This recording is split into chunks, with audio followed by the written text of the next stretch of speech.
Local programming on KRWG Public Media made possible in part by viewers like you. Thank you.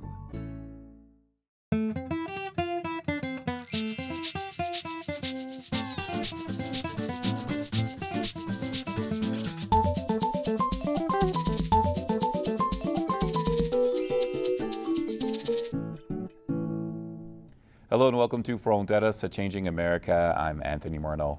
On this program, we discuss how revenue from the oil and gas industry may be affecting New Mexico's budgets. Also, we learn more about how the industry may be impacting climate and the economy in the state. Joining us for this program is Jerry Redfern, a journalist for Capital and Maine who covers these issues right here in New Mexico. Jerry, thanks for joining us. Hey, Anthony, thanks for having me on.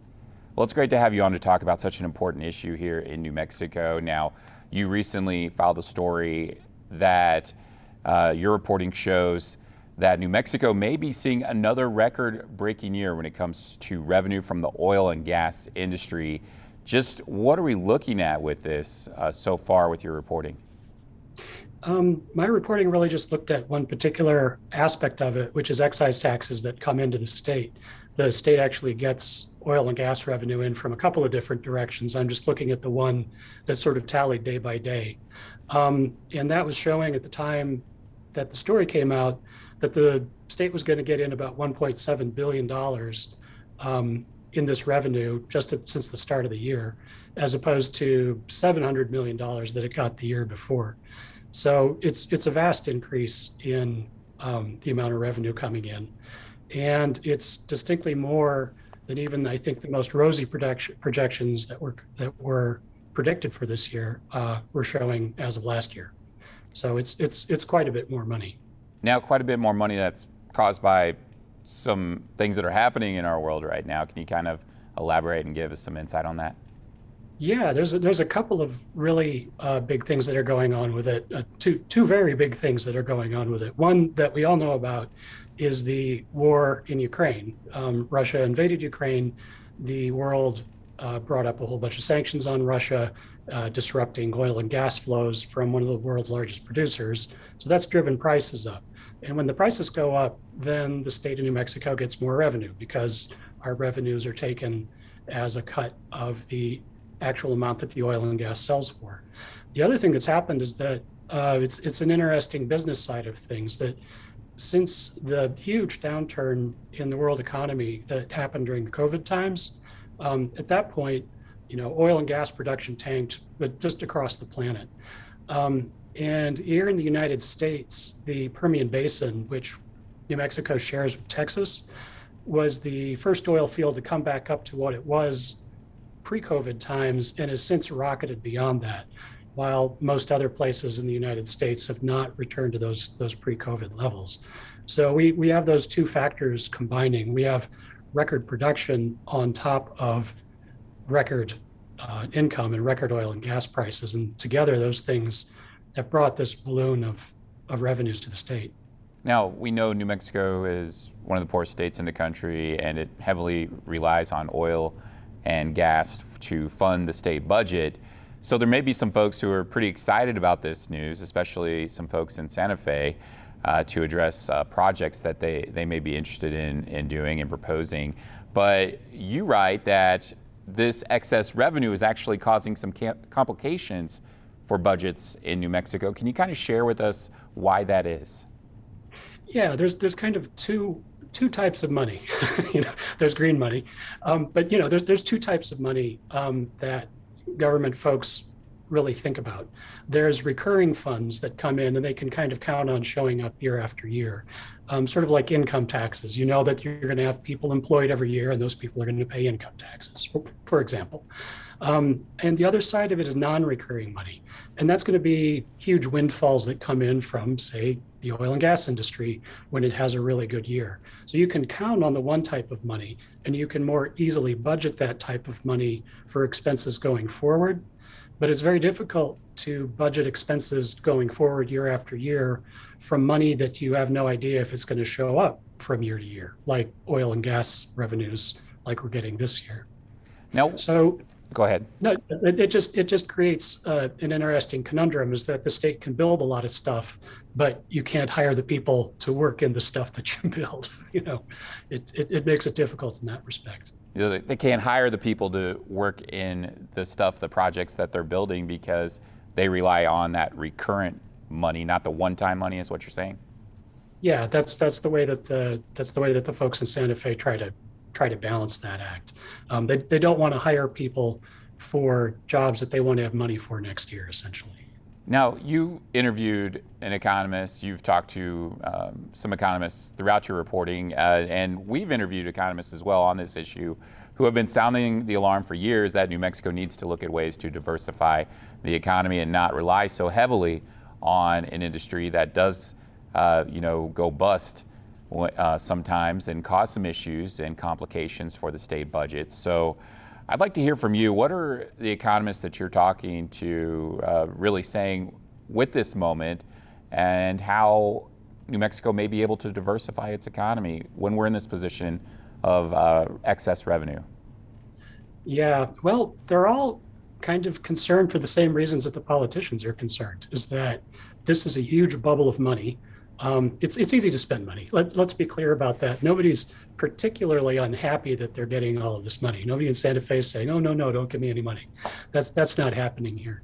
But it's the economists are feeling and looking at this kind of money in the same sort of way, and that this is a boom, and that what happens after a boom is a bust. And it pretty much always happens that way. The industry goes up, it goes down. If you're lucky, you have a few years of steady income coming in from oil and gas. But the real big worry that they're looking at is that the state gets, far less revenue, let's say next year or 2 or 3 years out.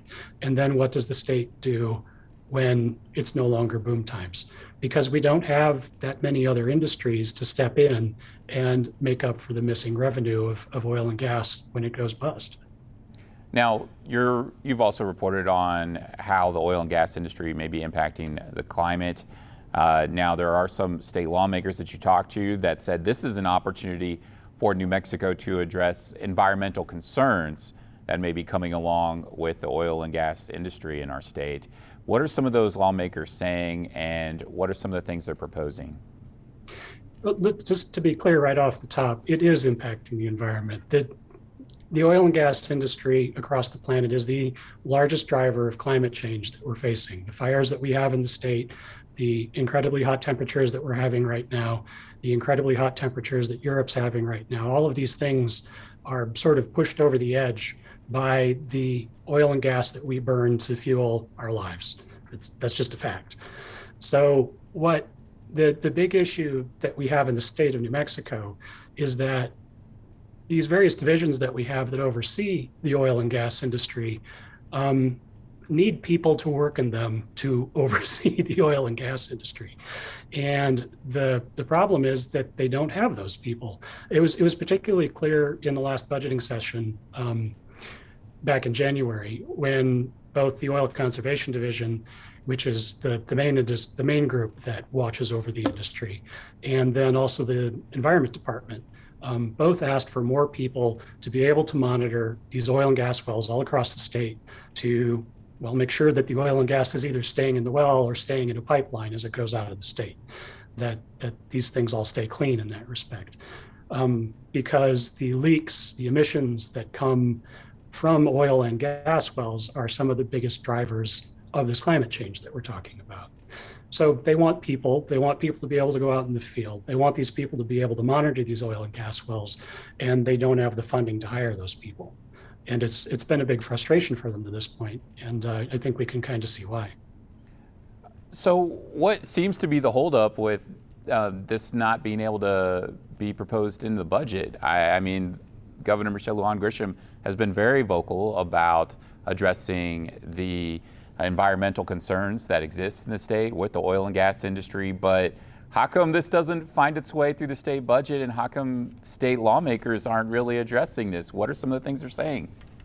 Well, there are those lawmakers who are addressing it, without question, but it's a really good question that I've really been trying to, figure out, like this is the person who's holding these things up, or this is the group that's holding these things up. I think, we can say without doubt that the oil and gas industry is, it has lobbyists. It hires lobbyists to go to the state and glad hand people and pass some money around. And they're pals with people who work in state legislature. There's no question about that. And they're pals with folks in the legislature on both sides of the aisle. And I think that probably the biggest thing, though, that's holding back more money going to monitoring the oil and gas industry is actually the worry on the lawmakers' part that they, to use an old phrase, they don't want to kill the goose that lays golden eggs. They're very, very worried about doing anything that would cause the industry to stop bringing this revenue in. And, in a year like this, it's going to be really interesting to see how they deal with that. I really think that's it. It's more of a self-imposed break on an awful lot of lawmakers than particularly an outside force, I think. Can we just talk a little bit about how big of an influence the oil and gas industry has on the state? I mean, it's pretty clear that the state budget is largely affected by how well the oil and gas industry is doing. But can you give us an understanding of what you were able to find out through your reporting, just how big of an influence are lobbyists from the oil and gas industry having on New Mexico lawmakers in Santa Fe? What's the money showing us? Well, the money's showing us that there are a couple of really big players who do drop big sums of money with politicians, as I said, on both sides of the aisle, all up and down the ballot, all across the state. So that is absolutely true.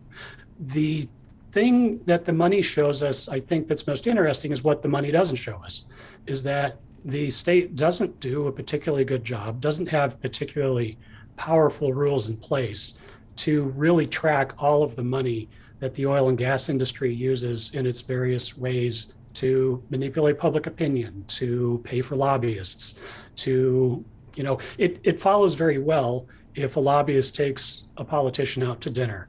It doesn't follow very well how many lobbyists are actually hired by the oil and gas industry. It doesn't follow very well the kinds and types of advertising that oil and gas industry people buy in various means that aren't directly tied to an Exxon or a Chevron necessarily. It's very hard to track that within the state. So that's kind of the biggest thing that I've seen, is that on the face of it, there is a lot of influence because they get an awful lot of stuff falling their direction that you wouldn't necessarily think would.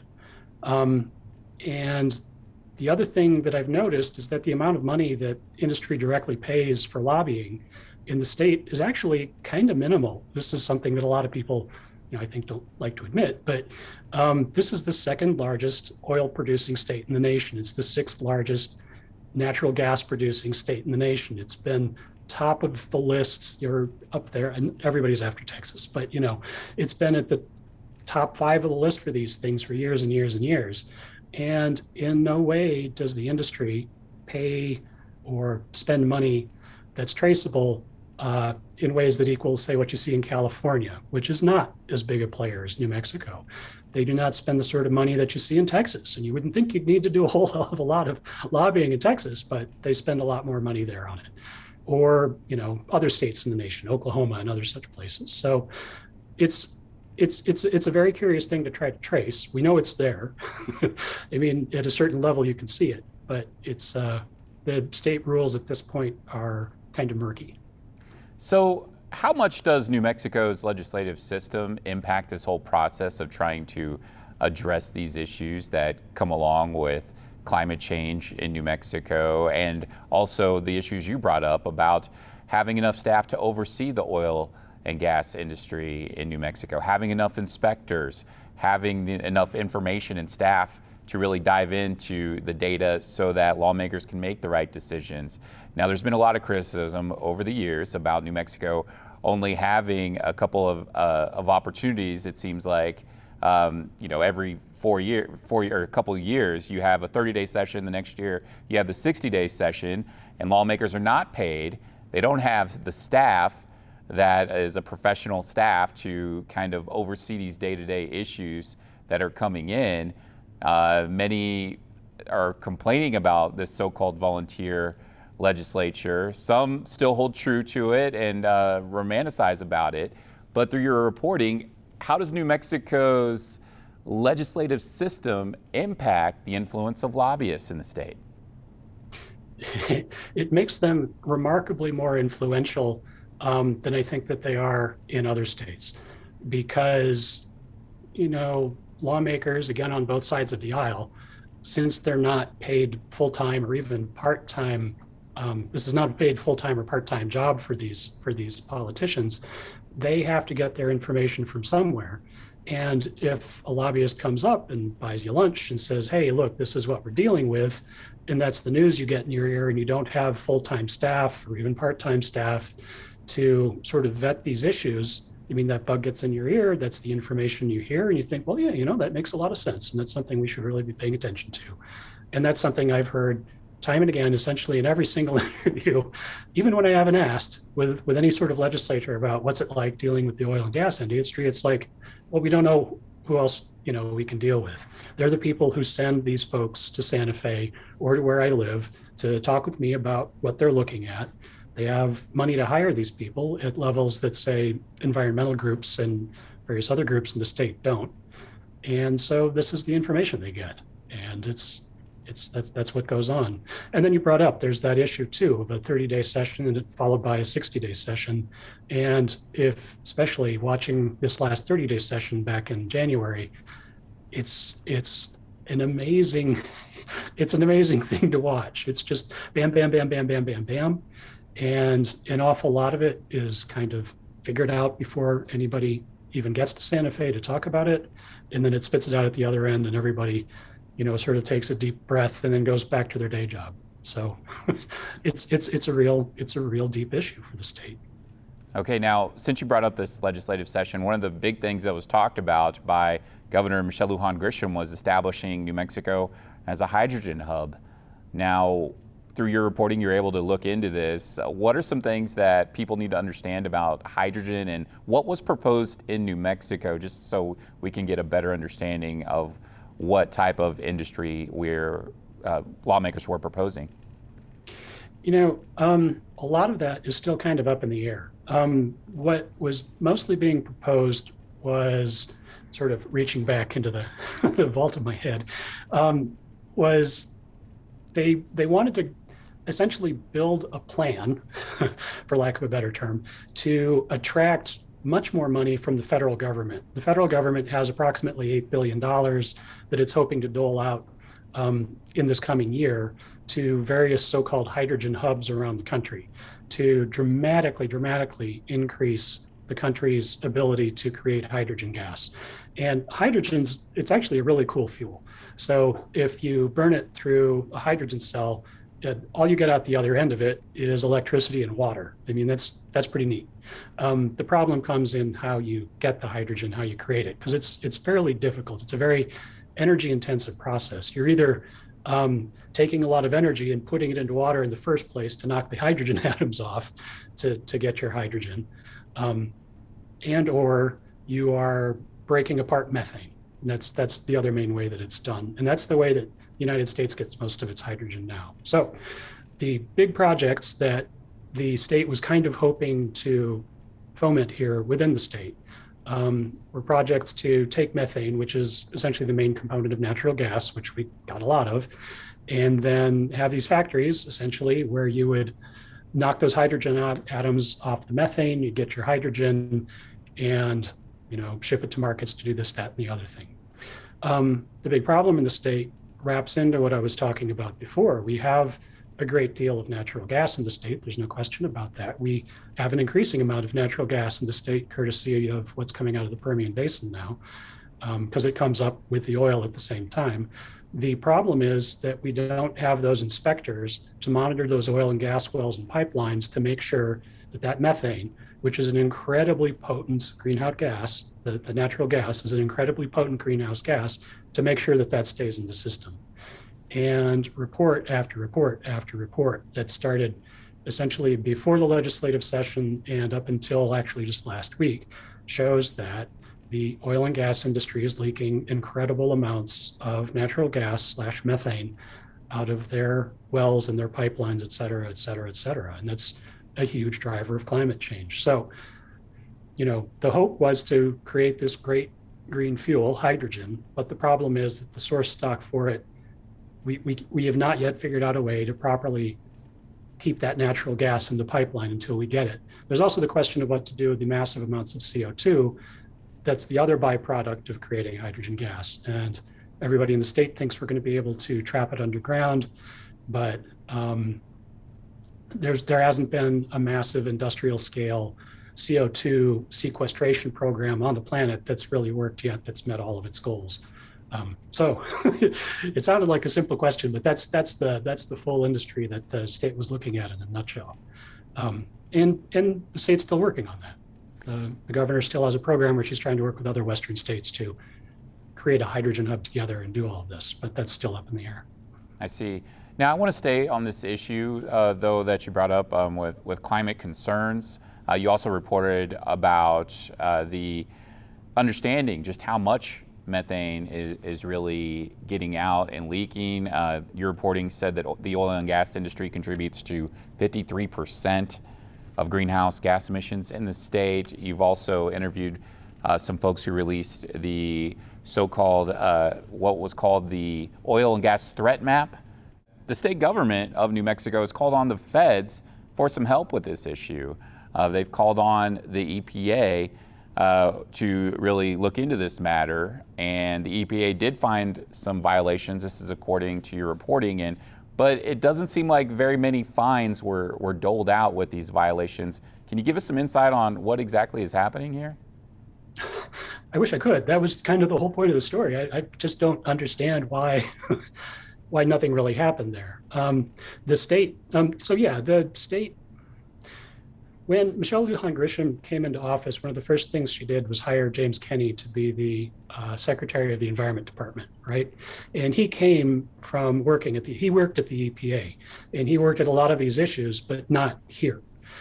And when he came here, he turned back to his pals at the EPA and said, I'd like to bring some of these other programs that I've seen in other places in the United States. I'd like to bring those here to New Mexico so we can get a grasp on who's doing what and who's doing what at scale, who's leaking what, who are the bad actors, who are the bad players here.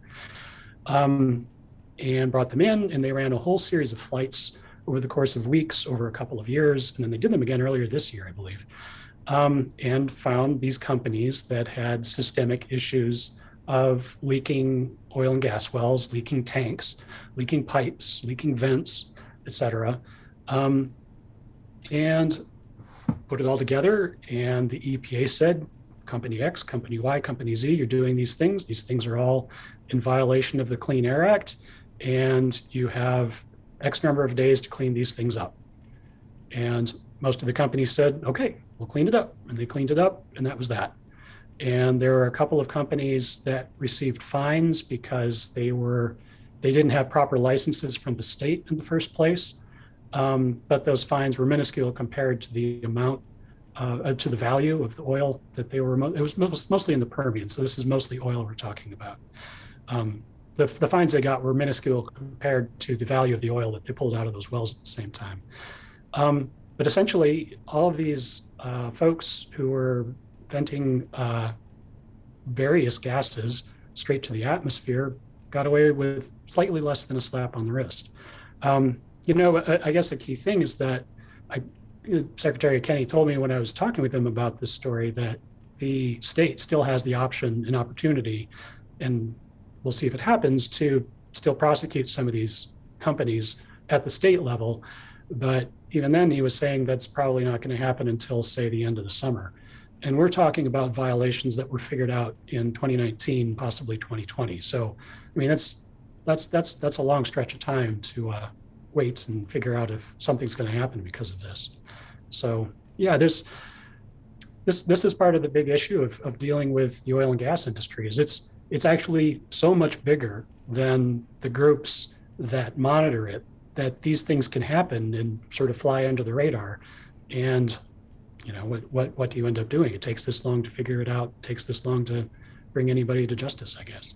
Now, we just have a little over a minute left with you, but I'd like to ask you, you report, from what you told me, on the intersection between the oil and gas industry and climate change. So what can you share with us about some of the driving questions that are really consuming you right now and you're interested in finding out some answers on?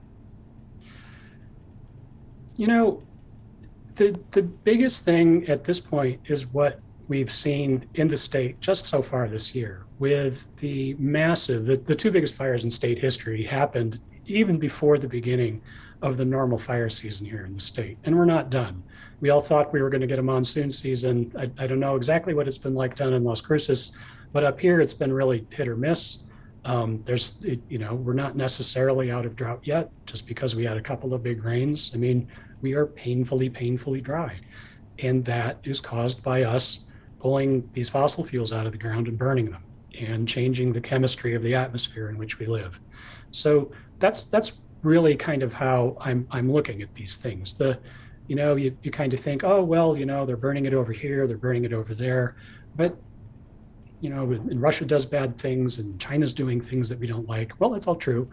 But again, an awful lot of what the world is burning, an awful lot of what the United States is burning is coming out of New Mexico. And New Mexico has the ability as a state with its own agencies and with its own agency to try to deal with some of this. It has that ability. It has that within its legal purview to make sure that these companies do the right thing, do what they say that they're going to do. Many of these rules we're talking about were built with the oil and gas industry's help. So that's really what I'm kind of keeping an eye on. I see. Jerry Redfern is a journalist with Capital in Maine. He covers the oil and gas industry in New Mexico. Thank you so much for taking the time to talk with us. Oh, thank you for having me on. It's been great. And we want to thank you for joining us for another episode of Fronteras, A Changing America. I'm Anthony Morneau. We'll see you next time.